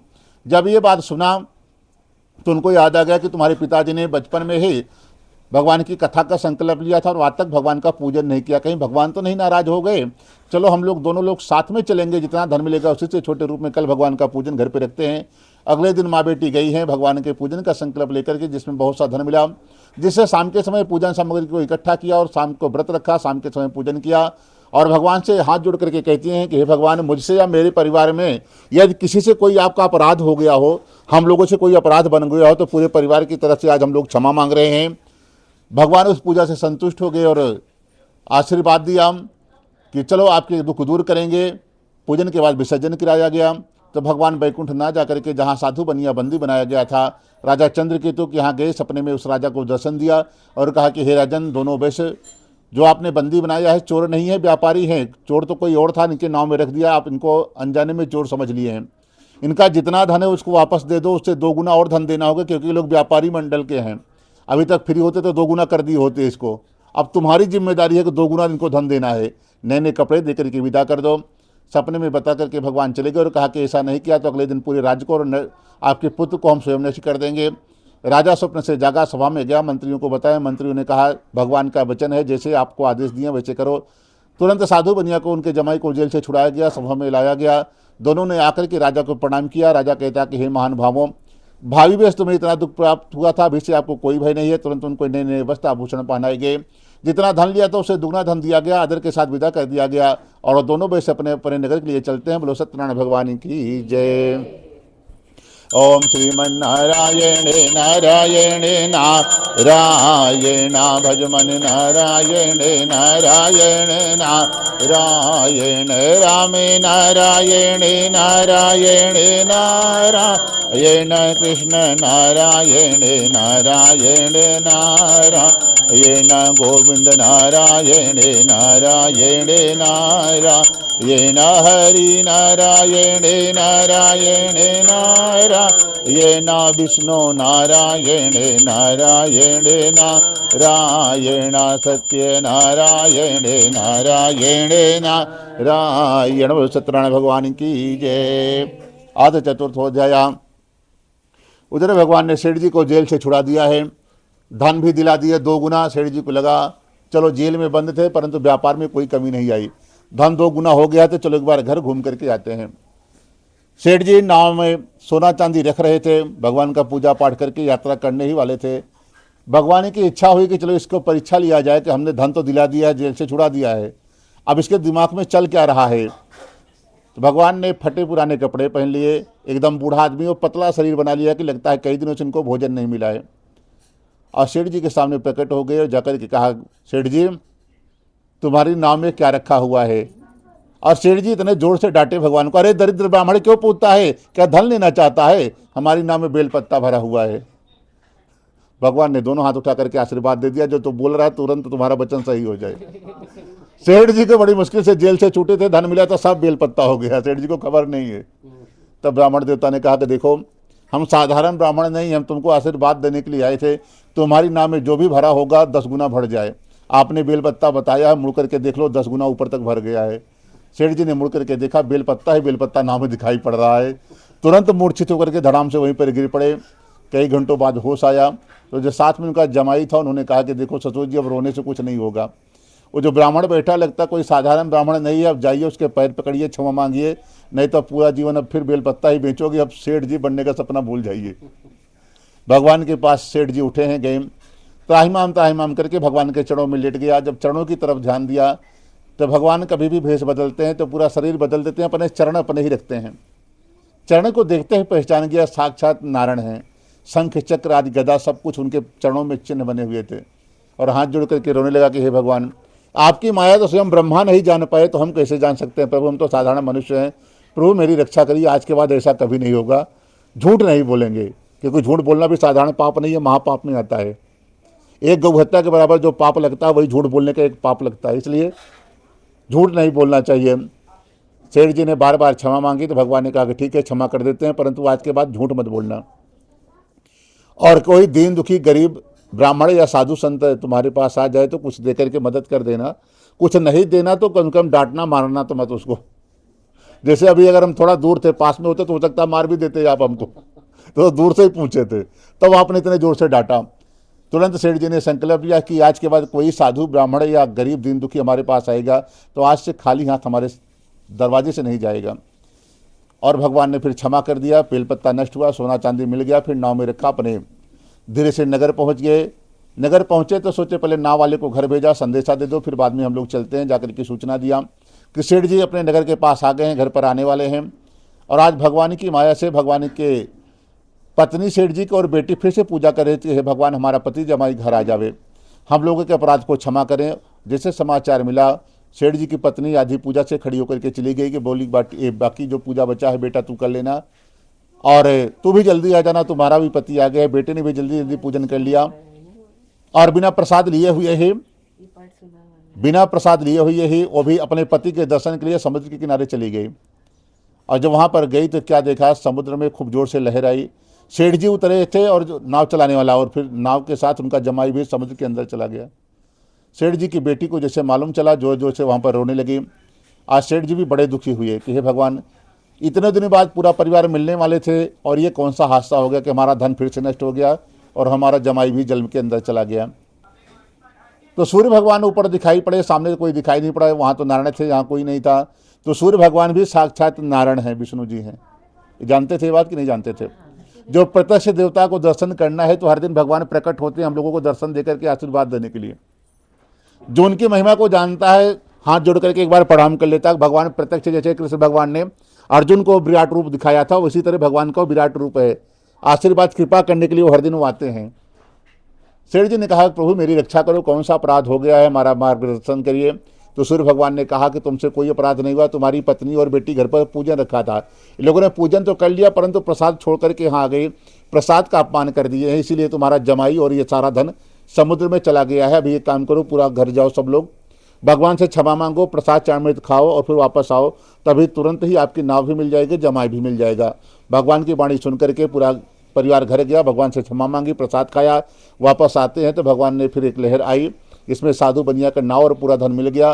पूरा परिवार भगवान का वहाँ पर पूजन करके अंत में सब लोग परम धाम को जाते हैं। बोलो सत्यनारायण भगवान की जय। ओम श्रीमन्नारायण नारायण नारायण भजमन नारायण नारायण नारायण विष्णु नारायण नारायण नारायण गोविंद नारायण नारायण नारायण हरि नारायण नारायण नारायण भजमन नारायण नारायण नारायण। सत्यनारायण भगवान की जय। आज श्री तवा पंचमोध्याय। तो 5वें अध्याय में कहते हैं कि एक तुंगध्वज नाम का राजा है। राजा बड़ा ही धर्मात्मा है। एक दिन जंगल में गया है, जंगली जानवरों का शिकार करके एक पेड़ के नीचे बैठ करके विश्राम कर रहा था और थोड़ी देर बाद देखा कि काफ़ी गाय चराने वाले ग्वाल बाल लोग बैठ करके भगवान का पूजन कर रहे हैं। राजा अभिमान में वहाँ पर नहीं गया है और जब बालकों ने पूजन को पूर्ण किया तो राजा को सोचा पहले राजा है नगर का, इसको प्रसाद देते हैं, फिर बाद में हम लोग ग्रहण करेंगे। तो उस बालक को राजा ने डांट करके भगा दिया कि तुम लोग अछूत जात के हो, तुम्हारे हाथ का हम कैसे प्रसाद खाएं, हम इस नगर के राजा हैं। और वो छोटा सा बालक वही प्रसाद लेकर के राजा के सामने से ले जा करके भगवान के चरणों में रख दिया कि प्रभु आज तुम्हारे प्रसाद के कारण आज हमारा अपमान हुआ है। और बैठ करके वो बालक भगवान के सामने रोने लगा। अपने भगत को रोते हुए देख करके छोटे से बालक को भगवान खुद रोने लगे, मूर्ति से आंसू गिर पड़ा और आंसू से अग्निदेव प्रकट हो गए। भगवान ने कहा कि हे अग्निदेव, आज हमारे इस छोटे से भगत का इस राजा ने अपमान कर दिया, इसलिए कर दिया कि इसके पास बहुत ज़्यादा धन है, धन के मद में ये खो गया है, क्योंकि अमीर गरीब सब हम ही ने ही बनाया है, सब में हमारा ही स्वरूप है, कोई और नहीं है। परंतु इसको अहंकार है कि हमारे पास बहुत ज़्यादा धन है। एक काम करो, जाइए इसके घर, इसकी पत्नी बेटा धन और जो भी व्यवस्था है घर सब कुछ जला करके मिट्टी में मिला दो, कुछ दिखना नहीं चाहिए इसको। अग्निदेव गए, सारा राज्य वैभव सब समाप्त कर दिया। थोड़ी देर बाद राजा घर गया तो जो नगर था उसका घर वार सब पूरा खंडहर दिखाई पड़ रहा है कि यहाँ कुछ तो है नहीं, तो यहाँ खाली जंगल है, टूटे फूटे खंडहर हैं, न पत्नी है न बेटा है। राजा रोने लगा और समझ गया कि जो हमने भगवान के प्रसाद का अपमान कर दिया उसी कारण बस हमारे साथ इतनी बड़ी घटना घटित हो गई। राजा भाग करके जंगल गया तो ग्वाल बाल बैठे थे, सबके पैर पकड़ करके क्षमा मांगी है और भगवान से क्षमा मांगी तो भगवान ने कृपा कर दिया और फिर राजा को माफ़ कर दिया और फिर विश्वकर्मा भगवान को भेज करके सारी व्यवस्था बना दी। राजा भक्तों से पैर पकड़ करके क्षमा मांगी, प्रसाद मांग करके खाया, फिर राजा वापस आया तो विश्वकर्मा भगवान को भगवान ने पहले से ही भेज करके सारी व्यवस्था बना दिया कि चलो हमारे भक्तों से क्षमा मांग लिया है, राजा को पूरे नगर की जिम्मेदारी है तो इसको सारी व्यवस्था बना देते हैं। भगवान ने बना दिया। फिर राजा आया, भगवान का फिर पूजन करके अपने घर में भगवान का पूजन पाठ करता और उसके बाद फिर सब प्रकार के शुभ भोग करके अंत में वो भी परम धाम को जाता है। जो भी मनुष्य इस परम दुर्लभ व्रत को करता है भगवान की कृपा से उसके जीवन में कभी धन और धान्य की कमी नहीं होती, ना धन की कमी होगी ना खाने पीने की व्यवस्था कभी कम होगी, परंतु नियम के साथ जो किया होगा। और जो निर्धन होता है धनवान हो जाता है, जो किसी बंधन में फंसा होता है बंधन मुक्त हो जाता है, जिनके परिवार में संतान नहीं होते हैं संतान होने लगती है, सब मनोरथ पूर्ण करने के अंत में परम धाम को जाता है। जो भी मनुष्य इस परम दुर्लभ व्रत को करेगा भगवान सब उसकी मनोकामनाओं को पूर्ण कर देते हैं। तो कहते हैं जिन्होंने पहले जन्म में कथा को की उनके दूसरे जन्म की कथा बताएं तो कहते हैं जो सतानंद ब्राह्मण है वही दूसरे जन्म में सुदामा जी बने हैं। भगवान कृष्ण की भक्ति करके और भगवान ने अपना जैसा लेवल का ही राजा बना करके उनको सारा सुख भोग करके तब वैकुंठ धाम को भगवान के धाम जाते हैं।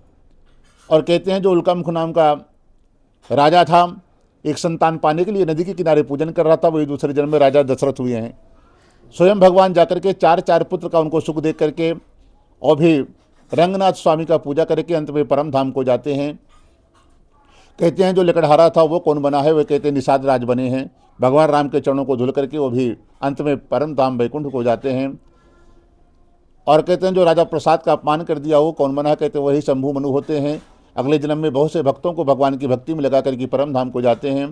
कहते हैं प्रभु सब ठीक है, साधु बनिया का क्या हुआ, बोलते हैं वो अगले जन्म में राजा बना। कंजूसी सारी छोड़ दिया था भगवान का जब से दर्शन कर लिया था और दान पुण्य पूजा पाठ भगवान की कथा राम कथा भागवत कथा कहीं भी गरीब कन्या के विवाह हो बिना बुलाए पहुंच जाता था, दान करता था, इतना दान पुण्य कर लिया अगले जन्म में राजा बना। और राजा कहाँ मगध का बना था राजा और उसका नाम था मोरध्वज, बड़ा दानी राजा था। राजा हरिश्चंद्र के बाद उसी का नाम आता था दान पुण्य करने में धरती पे। कोई भी साधु ब्राह्मण पहुंच जाए तो इतना दान करता था, एक साल आप घर में बैठ करके खाइए, कहीं कमाने की जरूरत नहीं है। तो एक बार भगवान की इच्छा हुई, कृष्णावतार भगवान आए हुए थे, उन्होंने सोचा कि चलो आज एक राजा है पूर्व जन्म में साधु नामक वैश्य था, महाकंजूस था, इस जन्म में राजा बनाए हैं और हमको वचन दिया है कि कोई साधु ब्राह्मण आ जाएगा तो खाली हाथ वापस नहीं जाएगा, भाई नियम को पार लगा रहा है या भूल गया है। तो अर्जुन ने कहा कि गुरुजी क्या करना होगा। भगवान ने कहा देख तुम शेर बन जाओ, हम पंडित जी बन करके मिले थे, हम पंडित जी बन जाते हैं। कन्हैया जी ने ब्राह्मण का भेष धारण किया, अर्जुन को शेर बनाया, उनके गले में रस्सी डाला, लेकर के मगध पहुंच गए। तो उनके नगर का आदेश था कोई ब्राह्मण आए तो खूब दान करो, तो इनको भी साधारण ब्राह्मण समझ करके खूब खाने का पीने का कपड़ा रत्न आभूषण आया। तो साक्षात नारायण थे, बोले भाई ये सब हमको नहीं चाहिए, हम जो कुछ भी लेंगे आपके हाथ के राजा के हाथ से लेंगे, आप राजा को सूचना दीजिए। राजा को सूचना मिला कि आपके दरवाजे पहली बार एक ब्राह्मण आया है और शेर लेकर के आया है और ब्राह्मण के शरीर से ऐसे तेज निकल रहा है, चमक रहा है, लगता है जैसे सूरज की किरण हो, इतना सुंदर ब्राह्मण है वो। राजा समझ गया कोई साधारण ब्राह्मण नहीं हो सकता, लगता है कोई दिव्य महापुरुष ही है। तुरंत राजा सिंहासन से उतरा, भागा और भाग करके आया, भगवान के चरणों में लेट गया और कहता कि आदेश करें ब्राह्मण देवता, क्या चाहिए। तो भगवान ने कहा कि देखो भैया, हमको तो कुछ नहीं चाहिए, परंतु हमारे साथ में जो ये शेर आया है, ये 6 महीने का व्रत रखा है, इसकी इच्छा है जो तुम्हारे पास एक बेटा है उसी को ये खाना चाहता है, तभी व्रत तोड़ेगा, नहीं तो अपने शरीर को शांत कर देगा, व्रत नहीं तोड़ेगा। आप बोलो क्या करना, आपको भिक्षा देना है कि नहीं देना है, बाकी ये सब धन दौलत हमको नहीं चाहिए। राजा को पूरा याद था कि पूर्व जन्म में भगवान जिसको एक बार भी साक्षात मिल गए हो, चाहे जितना जन्म ले ले, पूर्व जन्म याद रहता है, किसको क्या वचन दिया वो भी याद रहता है। राजा को सब कुछ याद था कि हम साधु नामक बनिया थे, हम भगवान को वचन दिए कि हमारे पास वो चीज़ है तो हमारे दरवाजे से ब्राह्मण साधु तो वापस नहीं जाएगा। और भगवान ब्राह्मण बनकर के आए थे। उसको याद था कि अगर आज हम उनको वापस कर देते हैं बेटे के चक्कर में, तो मरने के बाद 1000 साल तक हम नरक में पड़े रहेंगे। तुरंत हाँ बोल दिया कि कोई बात नहीं, हम अपने बेटे को बुलाते हैं। तो भगवान ने शर्त को और बढ़ा दिया, बोला देखो हमारा शेर खाली दाहिना भाग खाता है, बायां भाग भी नहीं खाएगा। फिर राजा ने शर्त को मान लिया, तो भगवान ने और शर्त थोड़ा बढ़ाई, बोला देखो हमारा शेर तभी खाएगी जब आप पति पत्नी मिलकर के अपने बेटे को आरे से काट करके दोगे। तब भी राजा मान गया। तब भगवान ने फिर शर्त बढ़ाई, बोली देखो न तुम्हारे आंख में आंसू आए, न तुम्हारे पति की आंख में आंसू आए, न तुम्हारे बेटे की आंख में आंसू आए, किसी की आंख में यदि आंसू आ गया तब भी हम दान नहीं लेंगे, चले जाएंगे। तब भी मान गया। बेटे को बुलाया, आरा मंगाया और अपने पुत्र को ही आरे से चीर रहा था राजा मोरध्वज। जैसे थोड़ा शरीर कटा, बेटे की आंख में आंसू आ गया। भगवान ने देख लिया। भगवान ने कहा अर्जुन को कि चलो मुड़ो। वापस जाने लगे तो छोटा सा बालक हाथ जोड़ करके खड़ा हो गया, कहा प्रभु हमको इस शरीर से कोई मोह नहीं है, आज नहीं कल, कल नहीं परसों, 70 80 100 साल में ये शांत होगा और ये मिट्टी का शरीर है, फिर मिट्टी में मिल जाएगा। और मिट्टी में मिलाने गांव वाला नहीं आएगा, हमारे घर का ही आदमी जला के हमको मिट्टी में मिला देगा। तो आप जैसा ब्राह्मण कब मिलेंगे हमको। हमको दुख इस बात का था कि आपने खाली दाहिना भाग मांगा था, घर वाले आधा शरीर क्या करेंगे लेके, यदि पूरा शरीर ले लेते तो हमारा जीवन धन्य हो जाता। जब छोटा सा बालक ऐसी वचन सुने भगवान ने, तुरंत चतुर्भुज रूप में, जैसे यहाँ पे विराट रूप में भगवान खड़े हो गए और जो शरीर कटा था तुरंत जुड़ गया। बोले हम साक्षात नारायण हैं, हम परीक्षा लेने के लिए आए थे कि आज तक हमने किसी की ऐसी परीक्षा नहीं ली। ये हमको वचन दिया था, साधु नामक बनिया था कि ये आज के बाद कोई ब्राह्मण साधु हमारे दरवाजे से वापस नहीं जाएगा। हम सोचे अभी नियम का पालन कर रहा है कि नहीं कर रहा है, इस जन्म में उसको बहुत बड़ा आदमी बनाए, राजा बनाए हैं। और कहा कि देखो राजन अब कोई वरदान मांगो, कि हमने जिसकी भी परीक्षा ली है बदले में वरदान देते हैं। बोले देखो थोड़ी देर पहले आप पंडित जी बन करके आए थे, हम ब्राह्मणों को पूरा जीवन दिए हैं, अब ब्राह्मणों से हम कुछ ले नहीं सकते हैं, अब भले भगवान हैं। भगवान बोले आज हमारा अनादर हो जाएगा अगर तुम कुछ नहीं मांगोगे तो बोले ठीक है, यदि अब देना ही चाहते हो तो एक वरदान दे दो हमको कि आज के बाद तुम्हारी भक्ति चाहे जो करे, महापापी से भी पापी आत्मा हो, उसके जीवन में चाहे पूरा जीवन ही गंदे काम किया हो, यदि तुम्हारी भक्ति लेना चाहते हो तो उसके दोष को मत देखना, अपनी भक्ति दे देना। वरदान में हमको बस खाली यही इतना चाहिए।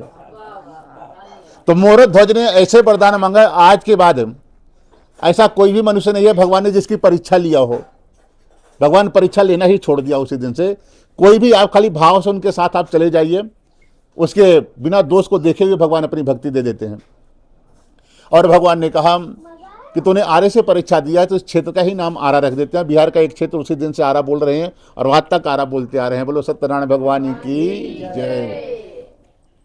ओम श्रीमन्नारायण नारायण नारायण भगवान नारायण नारायण नारायण माता नारायण पिता नारायण माता नारायण पिता नारायण गुरु नारायण नारायण नारायण भगवान नारायण नारायण नारायण ब्रह्म नारायण विष्णु नारायण ब्रह्म नारायण विष्णु नारायण शिवजी नारायण नारायण नारायण भगवान नारायण नारायण न सूर्य नारायण चंद्र नारायण सूर्य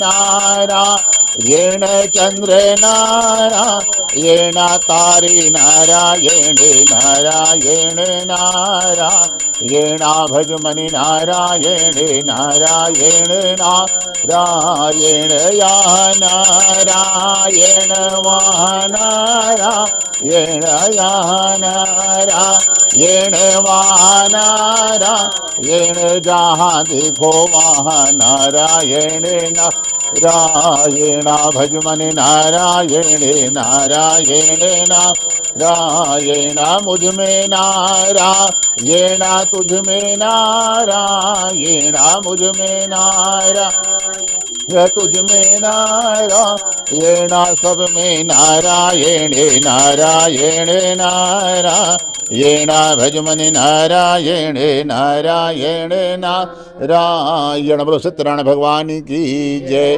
बोलो आज के आनंद की जय। ओम पुनः पूर्णमिदं पूर्णस्य पूर्णमुदच्यते पूर्णस्य पूर्णमादाय पूर्णमेवावशिष्यते। फिर सामने पुष्पच्छद जो भी हो पत्र पुष्प चढ़ा दीजिए। आप वीडियो बंद कर दीजिए। हाँ कर दीजिए सब। हाँ? शंख का मतलब कि वातावरण है, कोई अगर निगेटिव एनर्जी घर के अंदर हो तो निकल के भाग जाए, बस वही उतना है उसका महत्व। हाँ